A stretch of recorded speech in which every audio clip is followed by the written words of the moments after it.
Hey everybody, this is David Schooley with the Big John MMA Fight Club.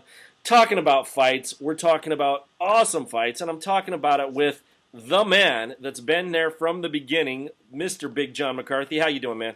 Very good, Dave. How you doing, brother? I'm doing good, man. I'm doing good.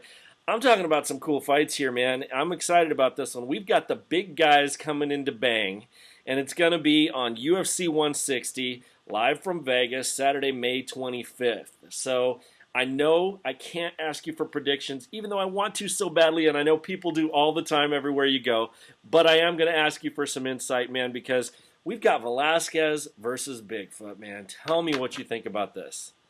It's a good fight. It's a fight that's already happened. They had their first one. Yep. Kane opened him up with a elbow to the face, and it cut Antonio, and he couldn't recover. He got blood in his eyes, and if you've ever had blood in your eyes, it's it can take your vision. It can definitely blur it. It can cause you problems, and if you don't have clear vision, you have someone like Cain Velasquez on top of you trying to land punches. It's a bad situation to be in. But, I really think this is a very competitive fight, and I think it's one that either guy can win.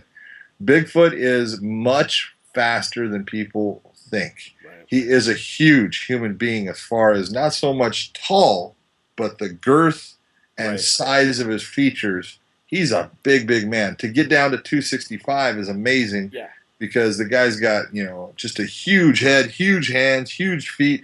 He's just a big human, and by the time he gets into that cage on Saturday night after weighing in on Friday, he's going to be a 285, 287-pound guy. Right. He's big. And I don't think everybody quite realizes what kind of force is happening when a guy this big, 260, 270, pounds of trained muscular guys throwing everything they've got with technique into a punch. There's damage going on here.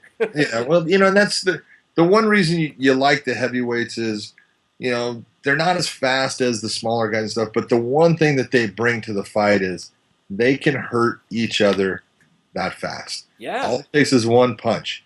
It doesn't have to be a multitude of punches. It doesn't have to be the kick or the knee. Heavyweights can hurt each other with knees, punches, kicks, just one, and that's all it takes because they can generate so much force that they can actually, just discombobulate their opponent in a fashion that they can't recover. Right. And, Kane can absolutely knock out, we've Foot. seen it. BigFoot can absolutely knock out Kane. You look at BigFoot, in his last fight, beating Alistair, you look at that and people go, oh, well, Alistair didn't fight good. Hey, don't take anything away. Alistair fought to the best of his ability.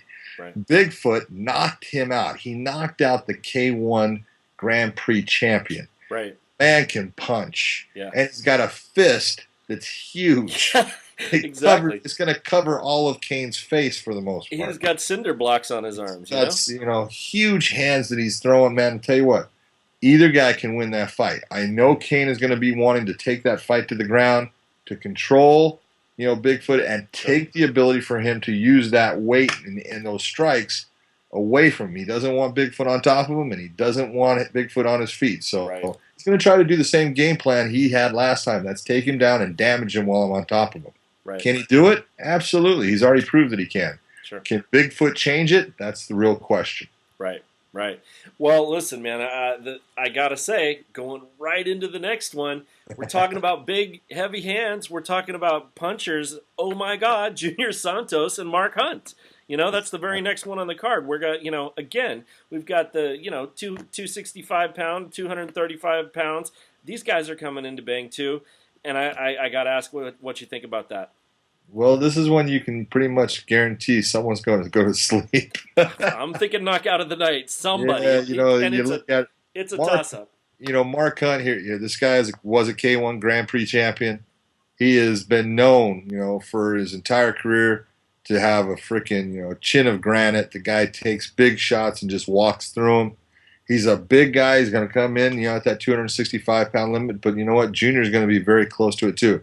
The real difference that I see in this one, Mark has had a lot of success in the UFC. Junior obviously was the UFC heavyweight champion. Kane just took his title. Right. It's the question of how is Junior going to respond in his next fight after he went through a 5-round war with someone that he took a lot of damage. Right. Junior is the faster fighter in this. Junior is fast. He's a great athlete, and he needs to utilize that speed to land shots on Mark and not let Mark set himself up to be effective. Right. Either guy here can hurt the other guy. They both have huge punching power. Let's just go on and say somebody's getting hurt. That's all there is to it. Someone is going to have a headache. Yeah. It'll be exciting, and you know what? I have a hard time with this one because I really can't say that I want either one of them to lose. I like both these guys. They're gonna put on a good show. They're gonna bring it, and we're gonna watch someone go down. Yeah, that's one of those fights you want to see. You want to see because I got to know what's going to happen. Exactly. Yeah, I mean, I can't say I know what I want to happen in terms of who's going to win, but I definitely want to see it go down. So let's move on a little bit, man. We've got Glover Teixeira now. He's going up against James Tijuna, man. What do you think here? You know what? Glover has been fighting for so long and has just steadily improved, especially his stand-up. Glover's last fight was in Chicago against Quentin Jackson. Right. Quentin's last fight in the UFC, and I think Glover had a lot of pressure on him because he's fighting for the UFC, and Rampage is going to be exiting. They don't want him to exit with a win. Right. And they want to put him out with a loss, and so Glover was the guy picked. Right. To do that. And the thing in it was Glover's Rampage made the challenge of, hey, he doesn't have the heart to stand up with me. Let's make it a stand-up fight. And Glover said, all right, I'll stand up with you. Sure. And he did. For 90% of that fight, Glover stood up and traded with Quentin and got the best of him. Yep. And everyone knows that Quentin is a hard hitter. He hurt Quentin in the fight. He did a phenomenal job. He took him down when he wanted. He went for good body position, but never really went for the submissions on him and actually let him up at points. Right. Let him get back on his feet. So Glover is a well-rounded fighter. His stand-up is very good now. He's been working with John Hackleman a lot, at the pit for a lot of his career, and his power in his hands is definitely there. That's something that John is known for, in bringing out guys to have power in their hands. That's what Chuck Liddell had, right? And he's done it with Glover. He's taught him how to punch with power. James Tijuna is a tough guy coming from Australia. He's had recent success. Has been in his fights. This is absolutely the biggest fight of his career, right, with a guy that has the most technical skill of anybody he has ever fought. So this is a step up for James. We're going to see how he reacts to this. It's a tough fight. Can he win it? Yeah, anybody at this level can win. But this is absolutely the fighter that has the most technical skill and the most God-given ability of any fighter he has ever faced. Yeah, so he's going to have to bring it. But then again, that's what makes some of these guys rise to the challenge. Absolutely, they get the opportunity to prove themselves, and that's what they're there to do, right? The whole thing is to say, hey, you know what? There are people out there that think I can't beat him. Let me show you. Right. And that's what James Tijuna is saying. And you know what? And I'm the first person to say, okay, show me. I want to watch. Yeah, let's check it out. Great. Right on. Hey, listen, I want to bring up a couple more. I mean, this card, once again, is incredibly stacked, too. You've got, Maynard versus Grant. You've got Cerrone versus Newts. I mean... Both those fights. Look at Gray Maynard is, one of the top lightweights there is in the world, no doubt about it. Big lightweight.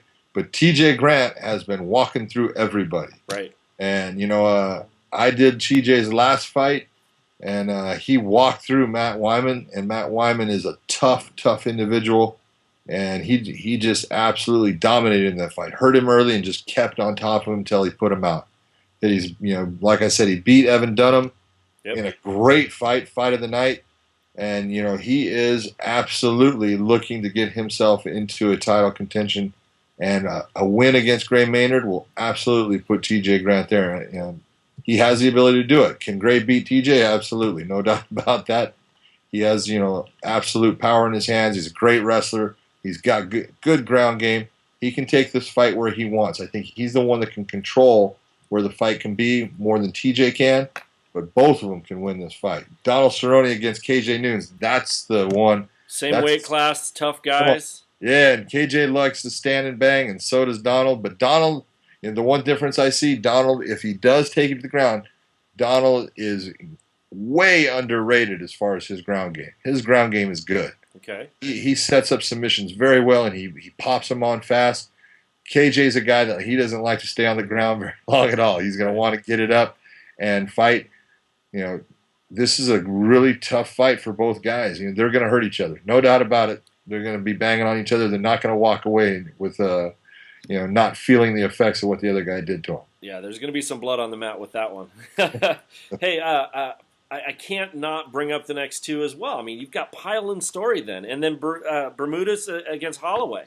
This card from top to bottom, great matchups. Great matchups. Yeah, I mean, Mike Pyle, I've known Mikey, Quicksand for a long time. Yeah. And he's really, his last couple of fights, he's really put on a good show. He knocked out Josh Neer with a huge shot. He's just done a phenomenal job of keeping himself in a position of having, credibility in that division. The welterweight division is a tough one. Rick Story, he rose real fast, and then he had a little bit of drop off, losing to Charlie Brennan and stuff. But he's back and he's banging hard. Good wrestler, tough guy, gives everyone problems. This is a great matchup to see who's going to come away with the win here.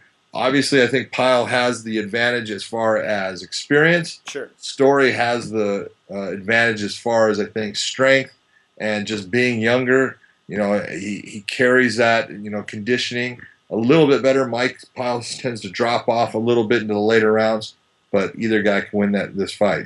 Dennis Bermudez, his last fight was unbelievable. Yeah, absolutely. And Matt Grice, it was fight of the night. They went after each other. Unbelievable back and forth battle. You thought Bermudez was going to be out in the first round, and then he comes back in the third round. He's got Grice out. Just an incredible fight. So he's coming off a huge high going against Max Holloway. Holloway's a guy, man, he likes to stand and bang. Bermudez was known as a wrestler, but he's starting to bang more. He's starting to throw his hands more and start to engage in the stand-up. Really interesting fight. Both guys can win it. Max Holloway's got a good ground game. He's tough. You never know who's going to take this type of fight. Well, I'm loving this whole lineup here, and again, this is UFC 160. It's going to be live in Vegas. Sounds like a good excuse to head to Vegas, right? Saturday, May 25th. Are you going to be working this one or no? No, that's in Vegas. I don't work in Vegas. Ah, okay. So it's terrible. You're going to be relaxing. Well, hey man, I really appreciate all your comments. Again, this is a great set of matchups, and it's not your deal, but we got to challenge everybody out there to lock in their predictions. Let us know who you think is going to win the fights. And John, thanks again, man. We appreciate it. Take care, Dave.